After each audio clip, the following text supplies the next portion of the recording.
Welcome back to the program. If I were to ask you which two diseases you fear most, chances are, according to polling, you're going to tell me Alzheimer's and cancer, with cancer on top of the list. And it's easy to understand why. The news is, though, pretty good in that in terms of where we're making progress in medicine, cancer is one of those areas where there is a lot of progress being made, and that's what we're going to focus on in this half hour. We're going to take a look at what's new in cancer treatment, why clinical trials might be something of a false hope for some patients, and some interesting personal observations from a doctor who has been helping people fight cancer for 17 years. I'm happy to welcome to the microphone Dr. David Zimmerman. He is a board-certified in hematology, medical oncology, and internal medicine. He's one of the 16 physicians guiding treatment at Fort Wayne Medical Oncology and Hematology. I think most people are pretty aware that oncology is associated with cancer treatment. What is hematology, and how does that tie into what you do? Well, hematology is a specialist in blood disorders, essentially. Hematologists actually existed before there was a specialty of oncology. Hematologists back in the 30s, 40s, and 50s managed anemias, they managed leukemias, blood clotting disorders, bleeding disorders.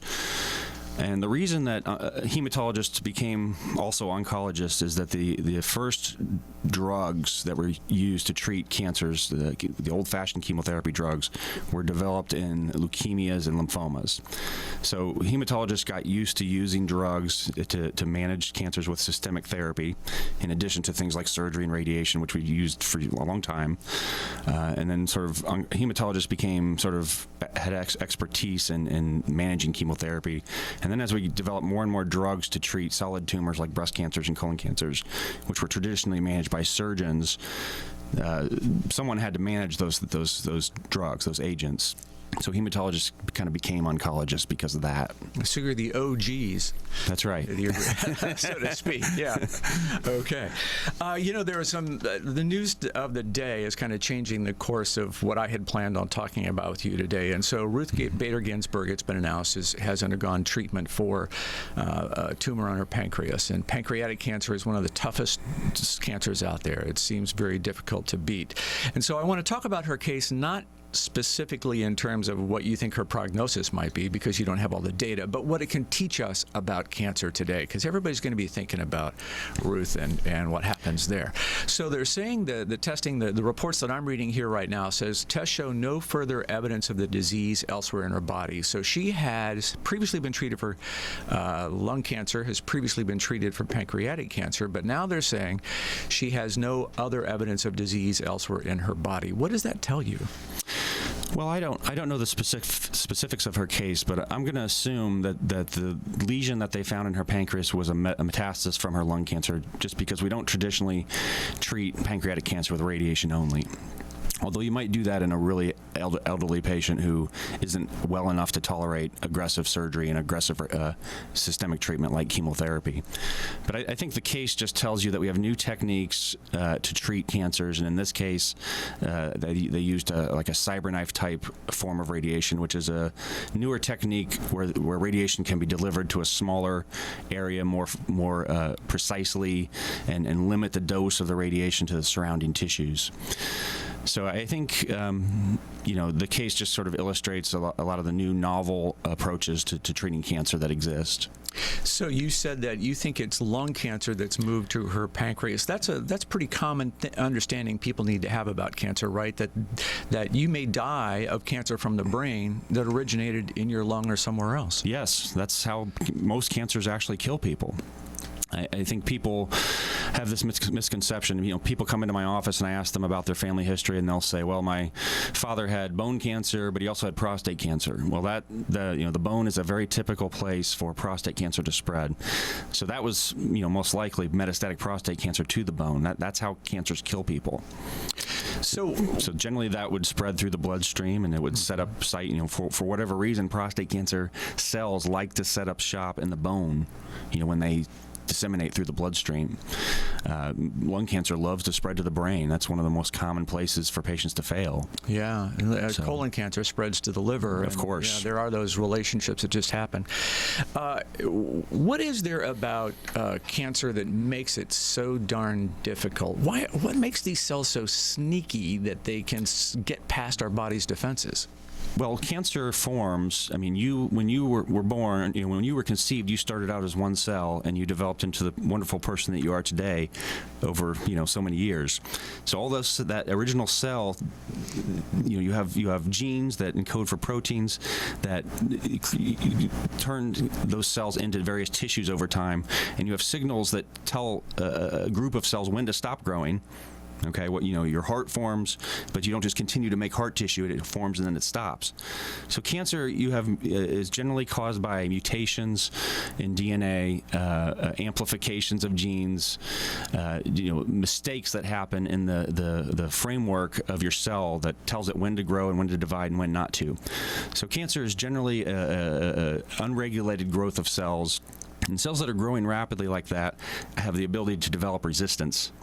Okay, you apply a selective pressure on them by giving them a drug that kills the cancer cells, but it doesn't kill every one of them a lot of times.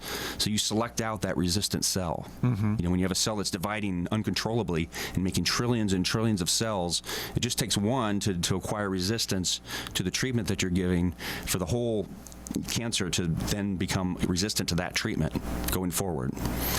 So just because of the rate of growth and the damage to the DNA that the cancer cell has, it has the ability to do that. So we need to train our bodies to recognize those cells and attack them. And that's Correct. The role of immunotherapy, right? Well, targeted therapies, the three pillars of cancer care in the old days used to be surgery, radiation, and chemotherapy. And chemotherapy are poisons. Nowadays, we use much less chemotherapy, and we use much more targeted therapy and immunotherapy. What immunotherapy as a group is these are treatments where either drugs or techniques that promote an immune response by your own immune system to fight the cancer. And now we're achieving progress and ramping that up, right? Yes, we are. Yes. And what cancers is that most effective for? Well, the original one was melanoma, and the idea of using the immune system to fight cancer came from a couple of observations. Number one, it was observed, many years ago, decades ago, that an occasional patient with specifically melanoma would have a spontaneous complete remission. They would have an advanced cancer, a documented advanced cancer, and then on their own, they would go into remission. Now, it might only happen to 1 out of 200 or 1 out of 300 patients, but something happened in those patients that dealt with the cancer without me giving the patient any actual treatment. And what they found was, studying those patients, that for some reason, those patients' immune system was able to target the cancer and get rid of it. Now, that doesn't work in most cancers because cancers have a really strong ability to evade the immune system. So that's how the sort of the science of immunotherapy was born. And in the beginning, they looked at, let's give these patients cytokines, or the hormones that your body generates when you have an infection, the things that cause you to have a fever, like interferon and interleukin, and they would give those as drugs to sort of promote just a non-specific activation of the immune system. And those would work sometimes, but they weren't very effective. Mm-hmm. And then over years and years, scientists looked at better ways to induce an immune response, a more focused immune response to the cancer, and that's where drugs like the checkpoint inhibitors and adaptive immunotherapy have become much more effective and actually less toxic, to be honest, at treating cancers. Hey guys, glad you are here. We are talking today about cancer with Dr. David Zimmerman from Fort Wayne Medical Oncology and Hematology. 17 years you've been at this. One of the things that makes your practice unique is you aren't stuck in Fort Wayne, right? You're traveling all around this region.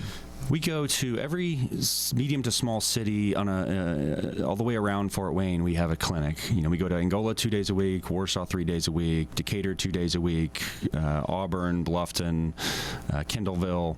So we go out to where the patients are. Well, and that's important. When I've got cancer and I need to have those regular appointments, I'm still got my life to lead. Right. So having my doctor come see me in my town is pretty significant. Yes. That's a good thing. You said chemotherapy has gotten less prominent and it's also less offensive to the body. Is that right? Well, chemotherapy is very, very offensive to the body. Well, but the newer treatments like immunotherapy that are starting to replace chemotherapy, targeted therapies are definitely less offensive to the body in general. Immunotherapy can occasionally have some severe toxicity, and as I said before, immunotherapy promotes an immune response by your immune system. Well, the side effect of that is generally going to be the promotion of autoimmune syndromes. If you have lupus, that's an autoimmune syndrome. If you have rheumatoid arthritis, that's autoimmune. If you have ulcerative colitis, that's an autoimmune syndrome. So those types of illnesses can develop in patients on immunotherapy, and that's really the main toxicity that we deal with. So even though things have gotten better, I'm still likely to lose hair and suffer a lot of those awful consequences. You're not going to lose hair with immunotherapy generally. With old-fashioned chemotherapy drugs, which are poisons, people can often lose hair. You don't lose hair with immunotherapy, but you might have other toxicities that might be just as bad. Okay. But in general, the benefit immunotherapy, when it works, it seems to be more sustained than the old-fashioned chemotherapy drugs, where when they work when you're treating a patient with advanced cancer, generally it didn't work for a really long time. It might work for several months, and then, as we talked about earlier, the cancer develops resistance. When the immune response is started towards the cancer, it tends to persist often for years after we stop the drug.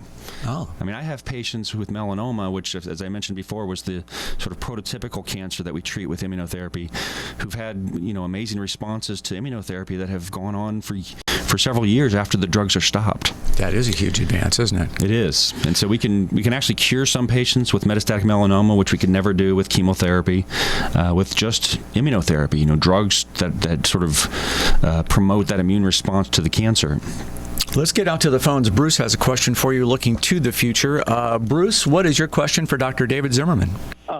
Dealing with stem cells. And if you get into the literature, it appears as though most cancers following radiation or even resection of, for example, the prostate or any organ that's got cancer in it that's been removed, that you get cancer coming back 3-5 years later, sometimes with a vengeance. And it seems that this has been attributed to the stem cell and the fact that these are the mother cells of cancer that started it, and a lot of the treatments are really dealing with the fast replicating what you call, I guess, maybe daughter cells. And especially the new immunology treatment, I hadn't read much about that, but the older treatments, radiation and even chemo, don't seem to go after the stem cells because they have this fantastic ability designed in them to protect themselves. What do you think about that? Yeah, that's a tough question. Stem cells, we do things like stem cell transplants, but those are mainly to treat hematologic malignancies, bone marrow stem cell transplant. What he's asking about goes way above and beyond what we do on a day-to-day basis and sort of gets into the sort of basic science of cancer. And that's what he says is very true, but I don't have a good answer for him because I don't know that we have a treatment right now that works well to deal with someone who's born with a predisposition to cancer that's reflected in their stem cells. We have some targeted therapies that, if you have, for example, a BRCA mutation that's caused your breast cancer, we have drugs like PARP inhibitors, and that gets into the targeted therapy that I mentioned before, where we develop a drug to target a specific gene mutation and the product of that gene mutation, the protein that's dysfunctional, and we develop a drug that works well with that dysfunctional protein to cause a cancer cell to die. So, he asked what is I would call a very basic science question that I don't have a good answer for, to be honest. We're just not there yet. Hey, Bruce, thanks for your call. We're going to move along because I want to touch on a couple of other things real quick here. One of those being the warning signs that we all tend to miss. You've seen a lot of cancers over the years. What is the one warning sign that you want everybody to be very aware of and pay attention to? Well, that's going to vary from one cancer to the next. But you'd be surprised at the things patients will ignore. I've had patients walk into my office. I've had women come in with giant fungating, bleeding breast masses that they've ignored for 2 or 3 years. I've had patients who ignored pain. They actually tend to be the males. The males tend to ignore those symptoms longer than the females. Mm-hmm. But I think any persistent pain, any persistent fullness or firmness or lump anywhere in your breast, your armpit, your neck, any new gastrointestinal symptom, any new unexplained weight loss, there is no one symptom. It might only be fatigue if you have a leukemia or a myelodysplastic syndrome, a symptom of being anemic. Mm-hmm. So anything that's new and out of the ordinary and persistent. I think you're right. I will be the guy who says, it'll go away. It's not that big a deal. It can't be anything serious. Right. So I start with my general practitioner and push and push and push if I still don't feel like I'm getting the advice I need. Correct. Yeah. Tell me about your life. You've seen cancer over 17 years. How do you live differently? What do you do to protect yourself? I'd like to say I eat a good diet and lose weight and exercise all the time. I try to, but I don't. But I'm a busy guy. I've got young kids who are in sports, so I try to do the best I can. But I think things like diet, low fat, high fruit and vegetable based diet, maintaining a healthy weight, avoiding smoking and tobacco products. I try to do those things. Just because those are the patients I see every day. So no supplements, nothing like that, nothing exotic? I don't know that there's, there are a lot of myths out there, like the sort of the myth that cannabis or cannabis oils either prevent or treat cancer. I don't know that we know a specific product or vitamin that necessarily prevents every cancer. You see these as associations mm-hmm. in the literature, but it doesn't always mean that me taking that product is going to prevent me from getting cancer.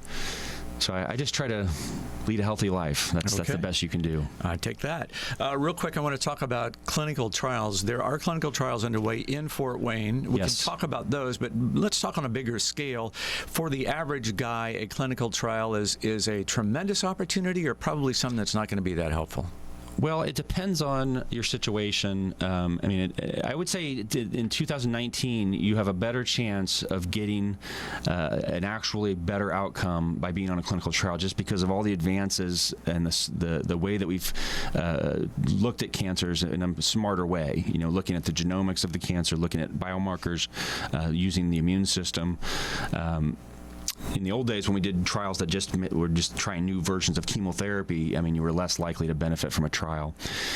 The challenge, though, is that it's tough to get into them, right? It can be. The criteria are so narrow. We try to have a trial open for each common scenario, like a first-line stage 4 colon cancer trial, a first-line stage 4 lung cancer trial. We try to have trials open for each of those common situations.